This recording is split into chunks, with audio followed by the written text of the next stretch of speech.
अपयश आल्यामुळे तुम्ही कधी निराश झाले आहेत का? सगळेच होतं आणि अपयश सगळ्यांनाच येते. असं म्हणतात की हॅरी पॉटरची स्क्रिप्ट तब्बल 12 वेळा रिजेक्ट झाली होती. 5-6 वेळा अपयश आल्यावर J.K. रॉलिंगनं जर हॅरी पॉटरचा नाद सोडला असता तर आपल्याला हॅरी पॉटर पाहायला भेटला असता काय की थॉमस एडिसन लाईट बल्बाचा शोध लावायच्या आधी हजारो वेळा फेल झाला होता.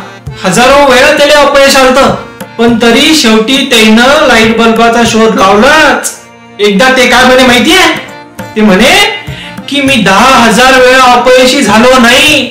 मी 10,000 वेळा अपयशी झालो नाही, तर मी यशस्वीरित्या असे 10,000 मार्ग शोधून काढले की जे यशाकडे जात नाहीत. I have not failed 10,000 times.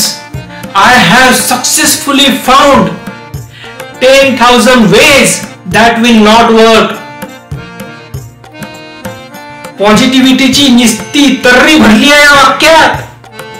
आणि तुम्हाला हे वाक्य आवडलं असेल तर मला कमेंट मध्ये सांगा, काऊन की मला तुमच्या कमेंट्स वाचायला आवडते.